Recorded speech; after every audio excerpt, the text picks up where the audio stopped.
Hello, everyone. Welcome to another live streaming meditation with Healthy Minds Innovations. If you don't know, HMI, as we affectionately refer to it, is a nonprofit aimed at translating the science of well-being into practical tools like the Healthy Minds program app, like live stream meditations like this. We've also got a blog with all kinds of great tips for your well-being. And actually, I had the great pleasure to be involved in starting to plan a masterclass, which is an intensive training in these skill sets. And so we're going to share the links in the chat.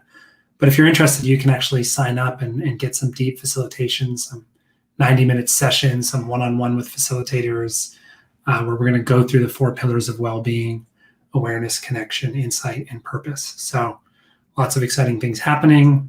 Well-being is a very important topic this year with everything that's going on. So today we're going to do a practice that's really aimed at bolstering compassion in difficult times. And these are difficult times, but that doesn't mean compassion is something we can just kind of throw out the window. In fact, it's more important than ever. And when you hear the word compassion, a lot of things might come up. One of the things that might come up is, what is this sort of woo-woo, new agey term? Another thing that might come up is, I don't like those kinds of meditations. I prefer these kinds of meditations. But what we're going to do is we're going to do something that kind of unifies the awareness and the compassion facets of well-being. And there's something that I've definitely discovered on my path through all kinds of different frameworks and trainings, is that these are different languages to explain something that's kind of beyond the conceptual. So whether you have one framework or another, or a different way to break things down, or a different way to explain things, ultimately, those are teaching tools. But that doesn't necessarily mean there are very clear dividing lines between awareness and compassion and insight and purpose, or even, attention-based, focused attention meditations versus loving kindness meditations. There's a sort of false impression that these are completely separate things, but they can be quite related. And what we're going to do today is we're going to do a 10-minute practice exploring that intersection, the blurry line between awareness and compassion. The other assumption that people tend to make about compassion or loving kindness type practices, this would all be under the pillar of connection in the Healthy Minds framework, is that they're always directed outward. But in fact, self-compassion and self-kindness are just as important. And so what we're going to do today is we're going to start with working with compassion for the self in difficult times. And then we're going to start, if we're ready, we're going to start inviting potentially some other aspects of the external world out. So whenever you're ready, find whatever position feels comfortable for you. If you've done this a while, you probably know what position to go into. If you've never done this before, I invite you to just listen in. You don't have to follow the instructions to a T if you're just trying to get a sense of what this is all about. And also, if you're a deep practitioner of this stuff and you have another practice you'd like to do, you're more than welcome to enjoy this space of virtual togetherness and practice whatever you'd like, and just join the conversation in the chat in between us after the practice. So with that, let's get started. So find a comfortable position that feels safe. I tend to like to sort of open up the back of my neck a little bit. This is sort of, some of my teachers have emphasized this, and I've found it quite useful, which is to kind of elongate the spine. You don't want to bring too much tension, but just allowing yourself to kind of rise up.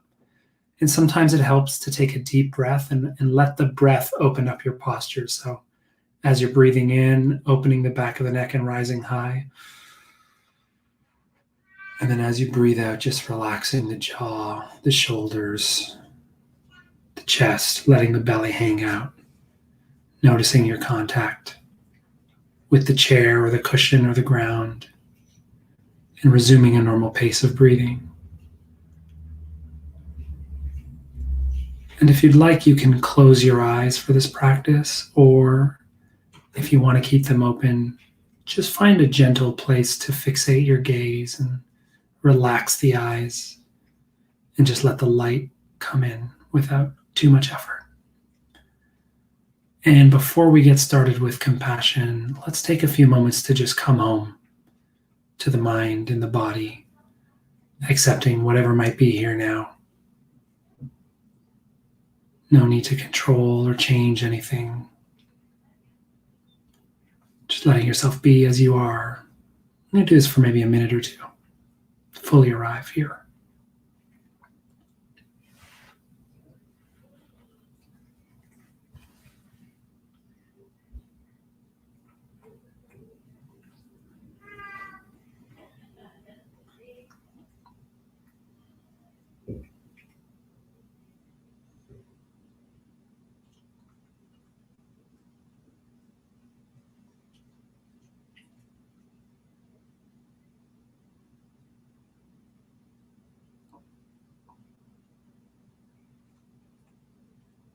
Seeing if you can come to your mind and body with that sense of coming home. I'm being quite intentional. That sense of closing the doors, setting the lights the way you like them, plunking down on your favorite chair, favorite couch, getting comfortable, just feeling that cozy sense of being home alone in this moment, carving out some space and time for yourself.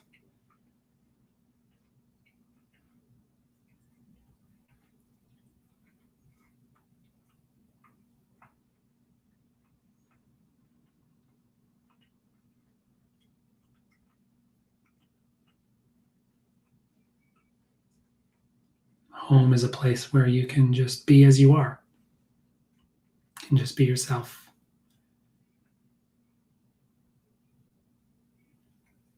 If you find yourself drifting off into thoughts about the outside world, looking out the windows, so to speak, that's okay. That's totally a part of the process. It's part of what it's like to be home. No need to resist that. But whenever you notice that happen, just sort of coming back to the body and the mind and whatever you're experiencing right now without any kind of judgment or criticism, allowing yourself to be as you are, comfortable at home.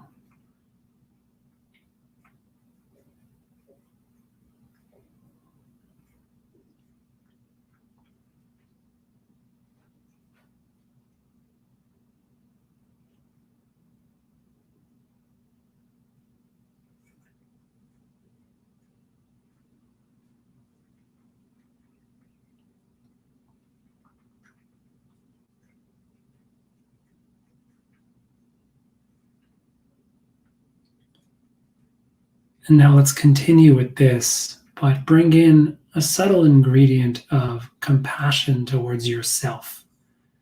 So this may come to you in the form of language. So you might have a word or a phrase that you might want to repeat.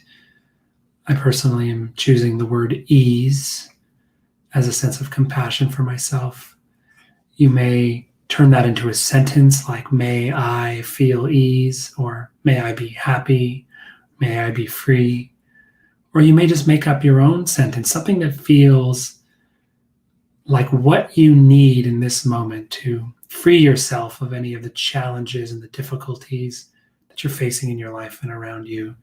Allowing yourself, giving yourself permission to be okay and to be free. Sending that positive wish to yourself.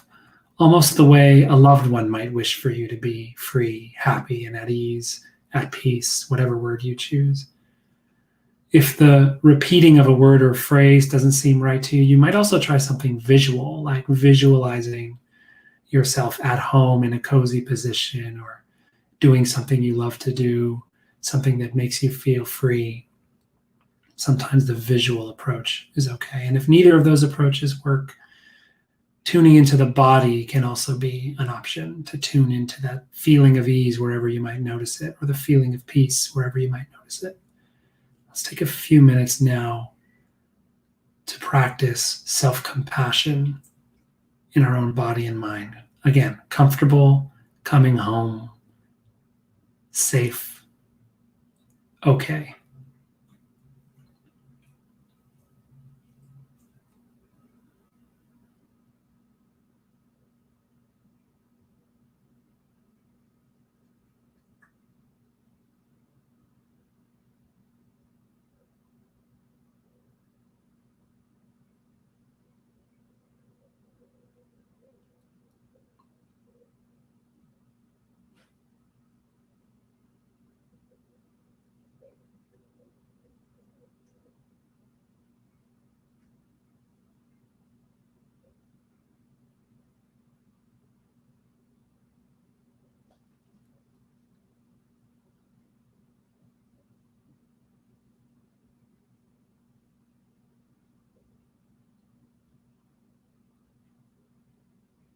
As you repeat your phrase or visualize or notice the body, whatever approach that feels right to you is the right approach. This is your practice.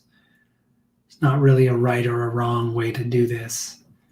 Just kind of investigating and exploring with a sense of openness about how we might offer ourselves a little bit of a break, a little bit of a freedom, a little bit of a sense of ease in the midst of everything that's going on in our lives and in the wider world. Really taking this opportunity, using this opportunity to take care of ourselves.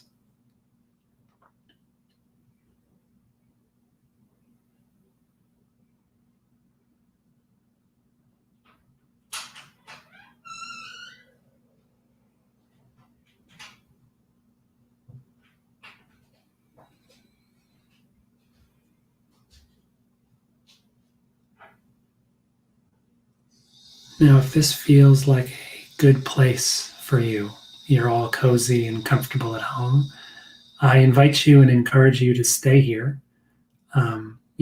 Perhaps even lock the doors and stay home. Stay home alone and take this time for yourself. If you're open to it and you feel pretty cozy, I might encourage you to perhaps open that door and start to invite someone or something in. So, I'm going to guide you to choose someone or something that you think could use a little compassion right now. Someone who might be suffering, or someone who might be confused, might be an individual, or it might be a group of people. Anyone who comes to mind is okay. Someone who might benefit from a little bit of your compassion, and someone who you might benefit from offering compassion to. So I'll give you another couple of seconds, couple of breaths to see what naturally comes to mind as someone out there who might benefit from a little bit of compassion right now.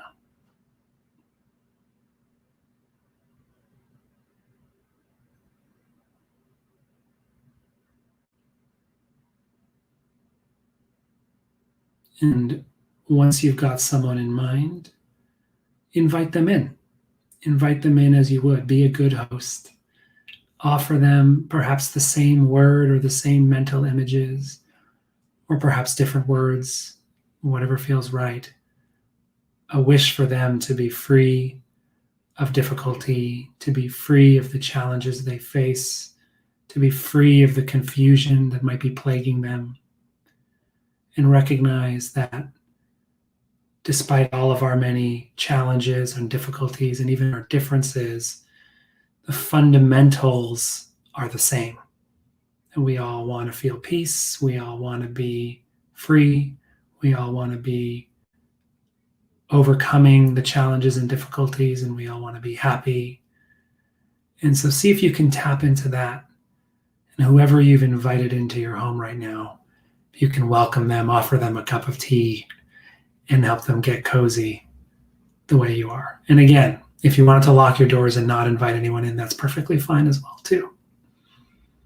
Sometimes we just need that time for ourselves.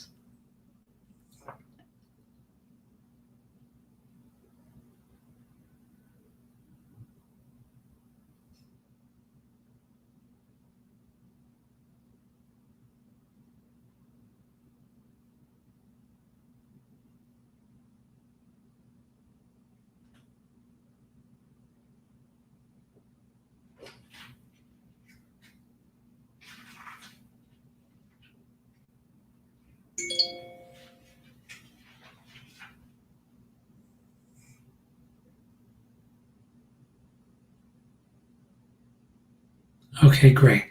Whenever you're ready, you can let go of that practice. And let's just take one last minute here, again, to do nothing at all, to just be as we are,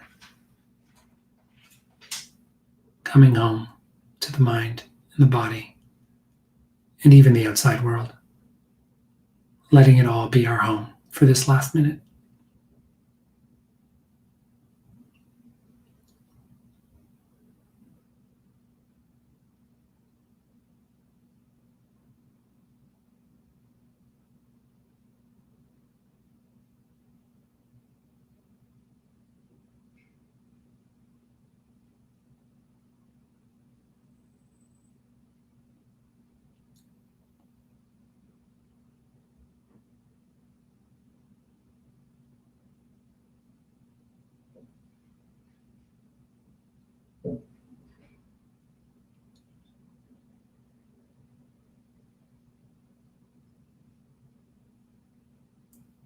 Okay, great. Let's take our time transitioning out of the practice. No rush.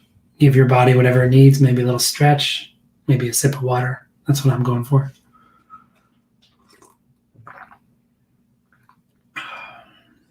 All right. I'm going to talk a little bit about that practice, but first, I want to invite you to share in the chat anything that might have come up for you, whether it's a interesting observation or if you invited someone into the house, into your home, your mental home, if you want to share and what that experience was like, or even if you locked the doors and why you did that, anything you might want to share. And feel free if you have any questions as well. One of the things that I've been reflecting on the past week or so is how human beings are such an adaptive species that we can kind of like our people, our species have lived in the hottest climates on Earth and the coldest climates, and we found a way, and different parts of the world, different types of living situations. We build these cultures and these systems and all these approaches.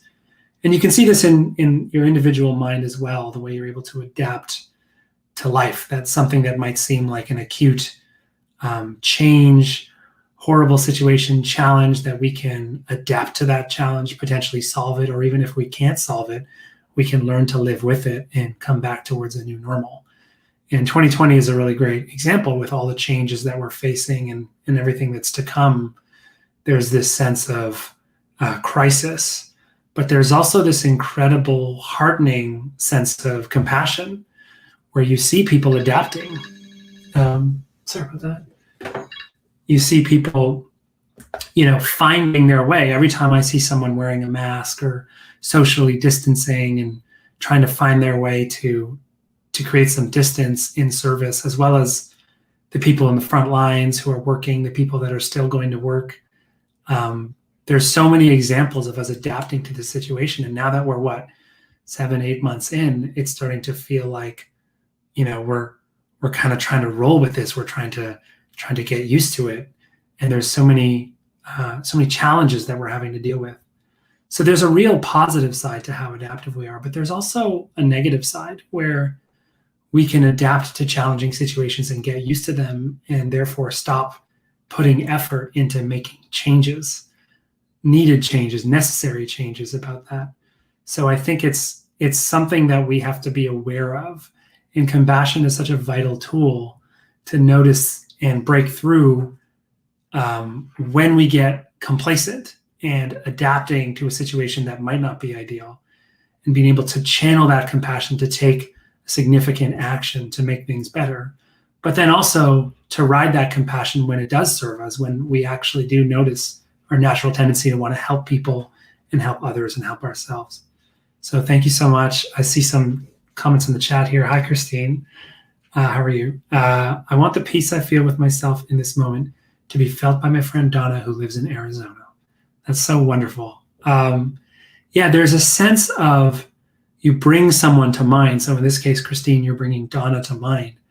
And there's a sense of response. We're such social animals that you can kind of feel in your body and feel in your mind certain thoughts and images that arise when you conjure up that feeling towards Donna. And also, you may also wonder the feelings that Donna might have towards you, and see that as a way to view yourself in that same light of compassion. So there's a lot of power in relationships, and compassion is a fundamental cornerstone of a strong relationship, along with kindness. Thank you for sharing. Jess, still low-level anxiety, but I know it's there. Yes, it's there. I like the way you said that. It's there. And that's something where sometimes there's someone banging on the door of your house, right? And you kind of have no choice but to let them in. But they're just there, right? I think Rumi has this poem called The Guest House, which you can Google if you haven't heard of it. But it's really nice. It's about just sort of inviting all of these feelings in. So can you be a good host to anxiety? Can you just invite the anxiety in and let it be there and maybe converse with it, make it a cup of tea? It can be really powerful. The same with overwhelming. Hi, David. How are you doing? Overwhelming in general, that's right. Sometimes it is useful to lock the door and to get that space. And we do need to carve ourselves out when so many things are banging on us from the outside world. So I really appreciate that. So thanks so much. I hope this was useful. Again, come back Mondays at 5 p.m. Central, 6 Eastern for our Spanish language practices. And then Thursdays at this time, which is 11 Central, noon Eastern, for more practices like this. And I wish you all the best in these trying times. I hope you find some sort of balance and ease and peace. And if not, if you're not able to find that, that's okay too. I hope you're able to bring some compassion and some kindness for yourself and for the other people involved in whatever situation that you might be facing. So thanks so much. Take care. Hope to see you soon, and feel free to reach out anytime. Take care.